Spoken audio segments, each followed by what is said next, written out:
Today we're discussing the new czar. I intend to go through this page by page, um, not all 300, 400 and some pages, but hitting highlights that I think you should know.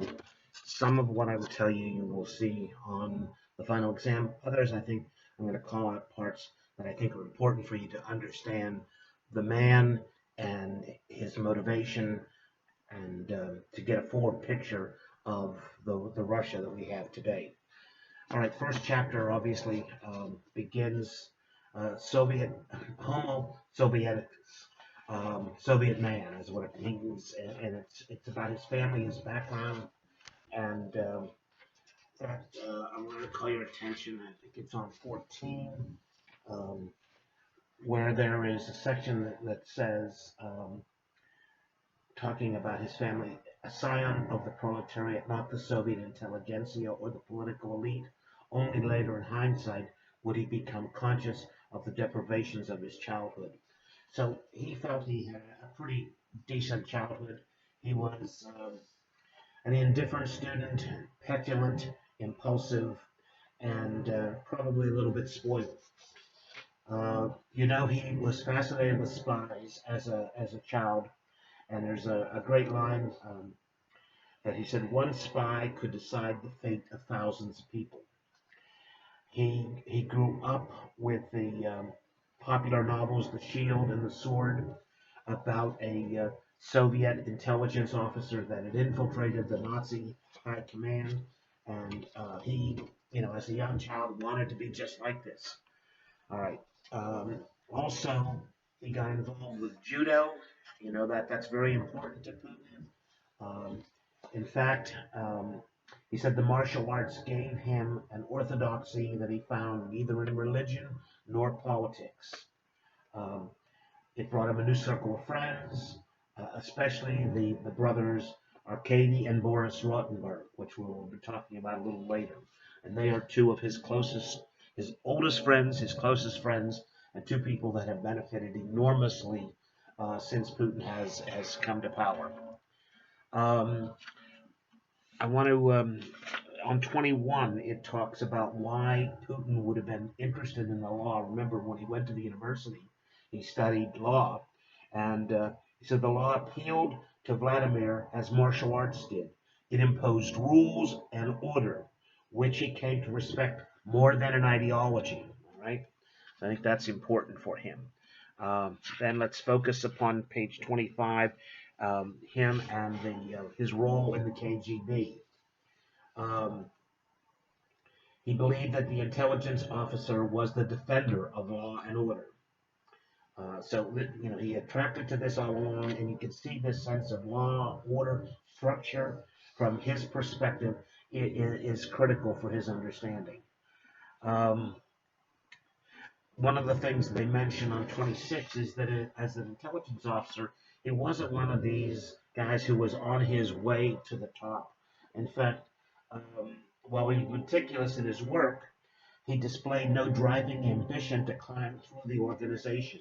So he was committed to it, but he wasn't a climber who wanted to be at the top of everything. He was content to find his niche and do his job. On 32, I call your attention to the fact, where did he honeymoon? Where was his honeymoon? In Ukraine and Crimea. And what did he call the Crimea? The Crimea seemed a magical, sacred place to him. All right? So there's this link between the Crimea and Ukraine to Putin, as well as all Russians have this link to Ukraine in their minds. Okay, let's move on to chapter, the third chapter. A devoted officer of a dying empire. And this is where this is going to discuss his time in Dresden, in the KGB in Dresden. And the interesting thing here is that Dresden, being in Eastern Europe, was not a prime spot that a KGB officer would want to go to. It's kind of a backwater area. So a capital city like Berlin or Prague or New York and D.C. London. These were the places that the real up-and-coming KGB officers wanted to go. This is where you can make your reputation. And he's in this small backwater area. And what does he do in Eastern Europe? But on page 33, his objective was to gather intelligence and recruit agents among East Germans, the allies of the Soviet Union, among East Germans who had some access to the West. So again, he is spying and trying to recruit Soviet allies to be who have some understanding and background in the West to help the Soviet Union. Then it goes on a few pages later to talk about the consequences of the fall of the Berlin Wall, the collapse of the East German regime, and what this meant for this loyal KGB officer, Vladimir Putin. And in there, when the wall fell and East Germans, they broke into Stasi. That's the East German secret police, which was notoriously brutal and effective. They had infiltrated all the organizations in East Germany. There were lots of people who reported on their neighbors to the Stasi, and mobs broke into these headquarters in Berlin and other cities and tried to get this information. And Putin felt himself standing against this mob, almost like you have to. I don't know if you've ever seen the movie High Noon, the old Western, where this famous American movie star Gary Cooper has to go up and fight these bad guys, and the town is against him. It's one man against the mob, and here it is in his life, standing up against the mob, where it shows his personal courage. Goes out and confronts the mob, but it puts that in his head. Crowds of people, the mob, democracy can degenerate into a mobocracy, and that's a concern of his throughout his life. On page 50, there's the famous line, the first time, and it's repeated several times in that chapter: Moscow is silent. Here he is, an agent of Moscow. He is in a foreign country. He is trying to protect his assets, his information, and the headquarters of the KGB in Dresden. And they're asking for instructions from their headquarters, and nothing comes back because no one at the Lubyanka, which is the headquarters of the KGB, wanted to make a decision at this point. They knew that they were losing their former satellites in Eastern Europe, and they didn't have instructions. They didn't know what to do. And this really has an impact upon the young KGB officer. Also, I want to go, then we'll move on to chapter 4. Because after he resigns, or after he returns, he doesn't resign from the KGB yet, when he returns to St. Petersburg, after his assignment in Dresden and the fact that the East German regime has collapsed, he comes back to a changed society. And he was in East Germany. Myers stresses this. Putin was in East Germany when the heyday of the excitement and the collapse of the Soviet Union, when people were so optimistic and thinking that the future held good things for them, he comes back as chapter 4 to deal with democracy facing a hungry winter. He misses the exciting, the rush of freedom of the early days of the post-Soviet period. He comes back to his hometown, gets involved with the Sobchak government, and this government is fearful that the coming winter is going to be disastrous. And Sobchak looks to bring in former KGB officers into his government because he thinks they are strong, disciplined people who can get things done, and he can depend upon them. All right. So 54 talks about how shocked he is with the life. And many of you may not think about this, but that East Germany was probably the wealthiest of the East European satellites.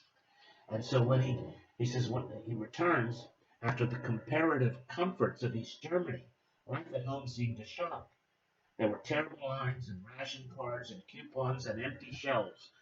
Ludmila, that's his wife, who gave him an interview, said this is what they experienced when they came home, not what they expected.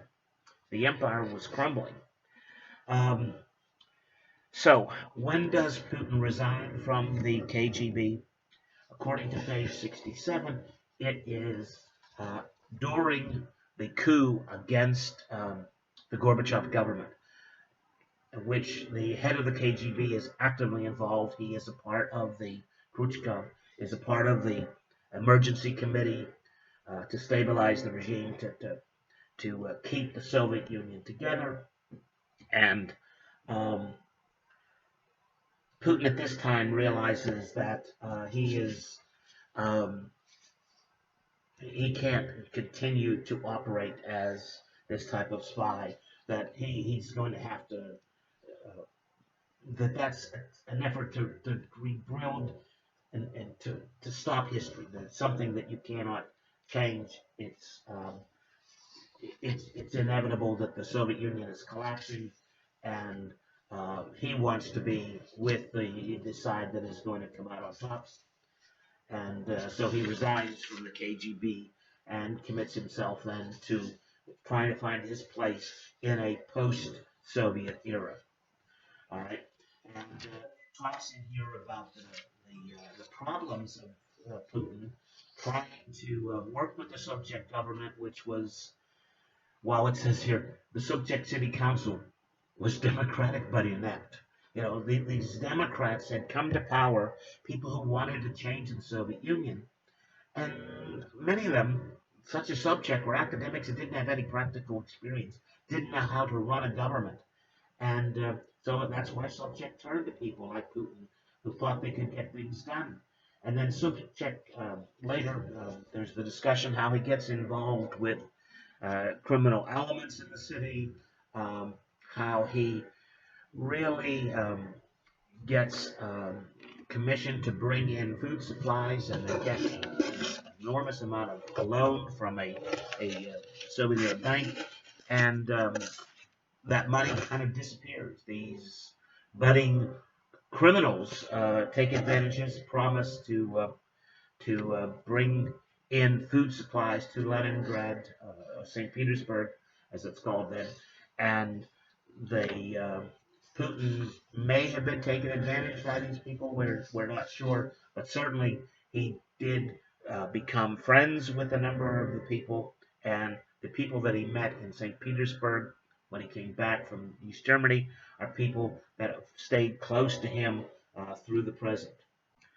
Um, let's go on then to uh, page 73. He talks about one of his oldest friends, um, Igor Sechin, and how he met him the first day he walked into the office.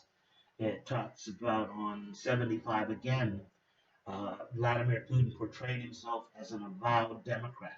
And yet, even then, at the dawn of democracy in Russia, he warned that the imperative of, you could fill in the blank, a strong state and a people's willingness to accept it, even desire it, remained part of the Russian collective temperament. That desire for a strong state is deep in him.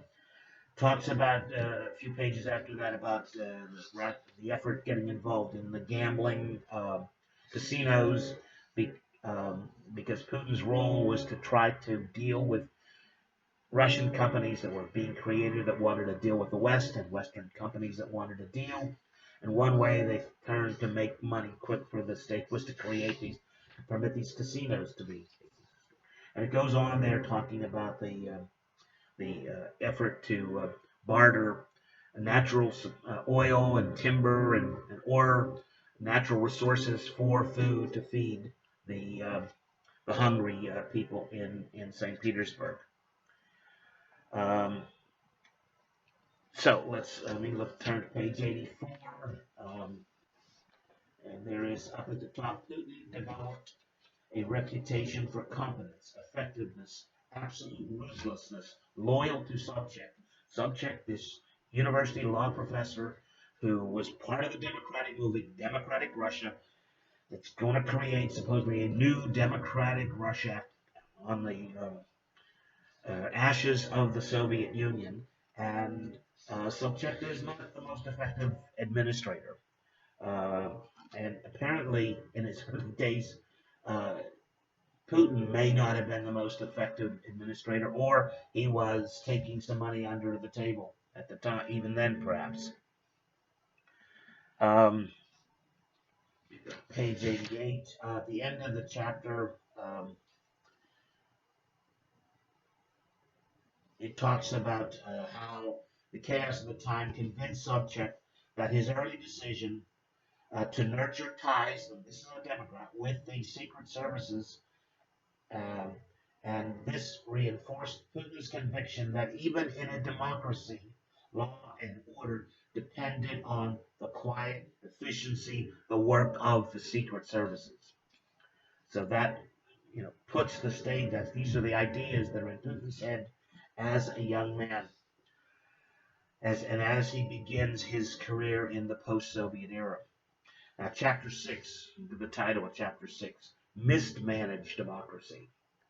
Because you know that one of the themes of the Putin regime is managed democracy. This is talking about all of the problems associated with the establishment of democracy in post-Soviet Russia, and the incompetence of the Sobchak regime, and the increasing friendliness with rather unsavory men, where he meets the uh, the investigation.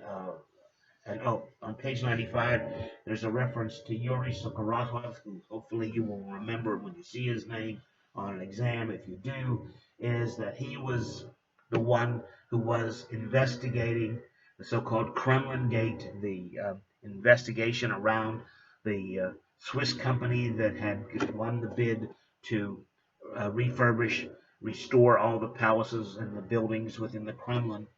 And apparently, he was also trying to launch an investigation into Sobchak.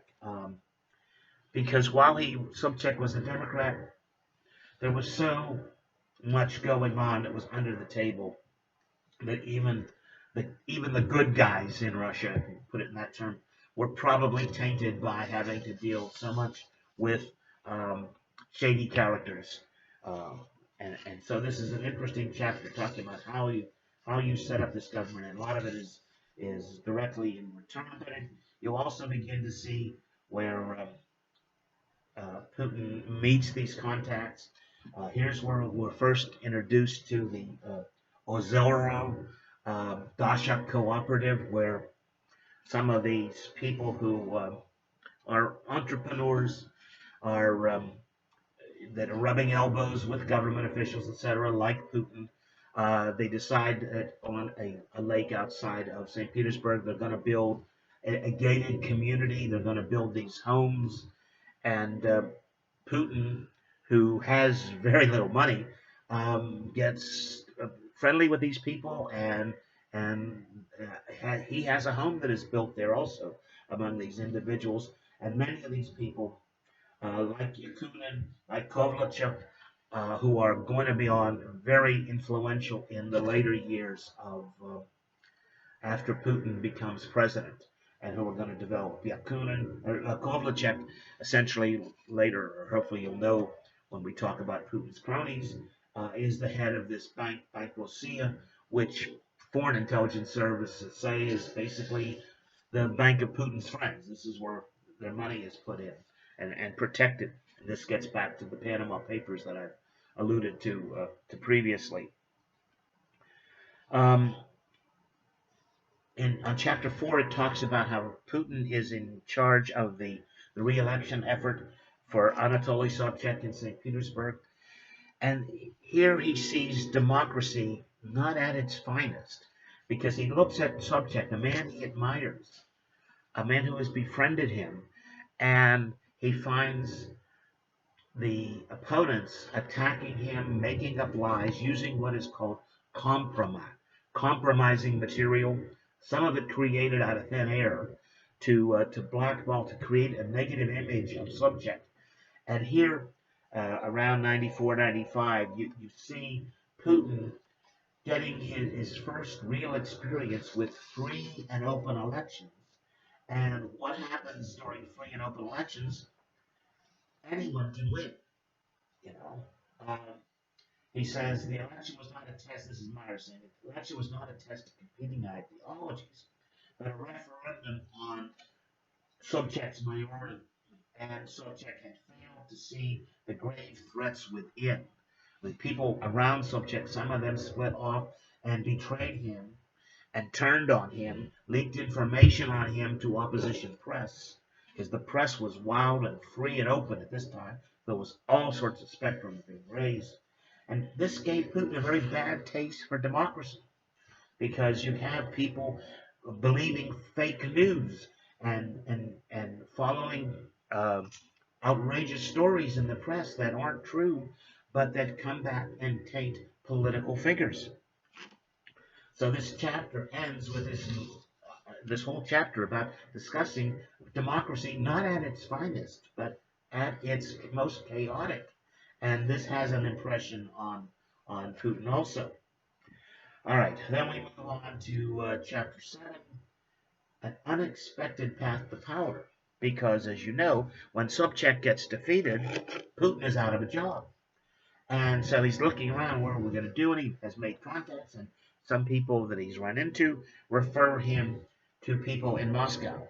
And it is from this chapter 7, around page 100 or so, that we begin to see that Putin moves to Moscow, and the focus of Putin now is at the center of power in Moscow and on his path to power. Chapter begins talking about the 96 the February 96 Davos meeting in Davos, Switzerland, World Economic Forum, where Anatoly Chubais, this advisor to uh, Yeltsin, and this is all, we've covered this before, um, Anatoly Chubais goes and he sees that the leader of the Communist Party, now of the Russian Federation, Gennady Zyuganov, is being wined and dined by these wealthy people.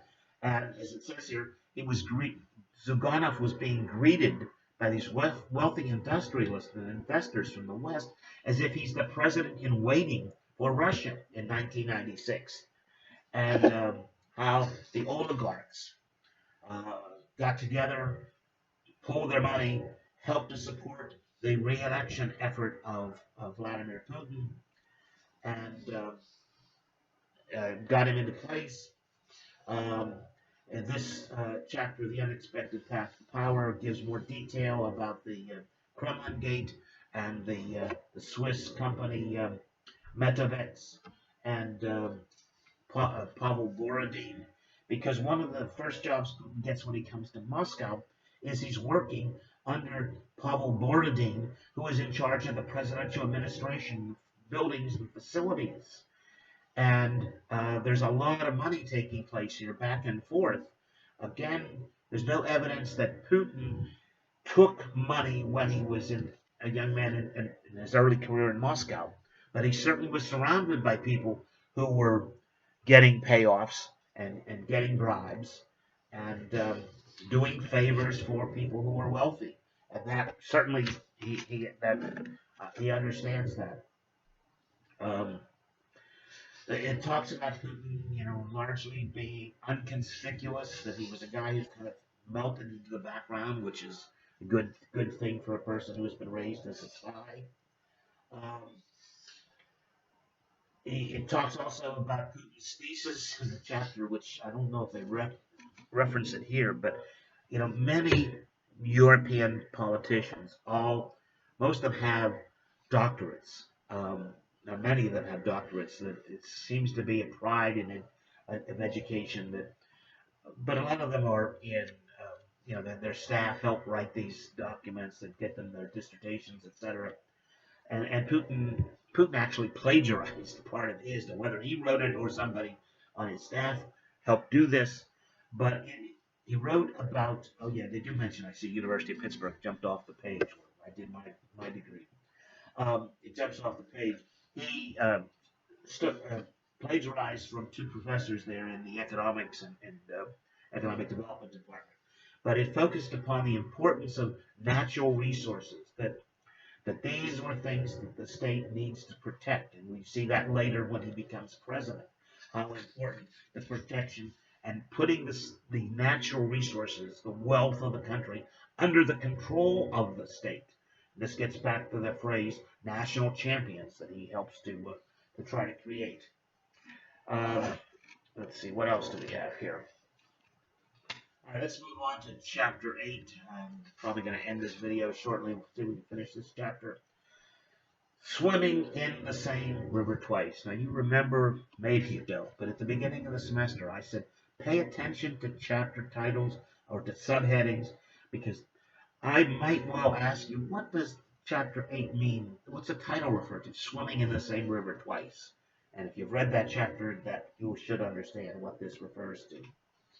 All right, so now it's talking about, it's moved up to 97, 98, the Asian financial crisis that's going to spill over into Russia, that is going to lead to the devaluation of the ruble and to the first real threat, economic threat to the oligarchs. Many of them are going to lose money. Many of their banks are going to fold in 98. It talks about Boris Berezovsky and his role as a close advisor to Yeltsin. Uh, and this is in, you remember, 98, where Yeltsin is trying out different prime ministers to see who can get control of the country, who can stabilize the economy, and who can protect him, his political family, his personal family in the long run. Because of his failing health, it's not likely that Yeltsin is going to run again for president in 2000. Looking here to see what else is in this chapter. Oh, yeah, there's a section of reference on 123 about Boris Berezovsky, who was called the godfather of the Kremlin. Um, he's talking about Putin. He was the first bureaucrat that didn't take bribes. Putin had earned a reputation as a competent and disciplined to the point of absententiousness, um, even though others noted his capacity for discretion. He was somebody who kept his mouth shut, did things. It's discussed in here also how Putin comes to the aid of his former mentor, Anatoly Sobchak, because one Sobchak is out of office in St. Petersburg. You know, he goes on the lecture circuit and goes back to writing, and yet he is dogged by charges of corruption by his political opponents who are in power in St. Petersburg. And they bring him to trial. That he gets indicted, and it looks like he is probably going to be convicted and possibly sentenced to a long prison term. And he reaches out to Vladimir Putin, who is in the president, is in this process of gaining more influence in the Kremlin, and Putin goes out of his way to use some of his contacts in the KGB to essentially smuggle Sobchak and his wife out of St. Petersburg, out of Russia, to the West, to Paris, where he goes into a hospital because he does have health issues. And this, as the author acknowledges at the end of the chapter, really makes an impression on Yeltsin, that this man is willing to take risks to protect people that have been loyal to him and he has supported in the past. This guy has a great deal of belief in a sense of trust and personal loyalty.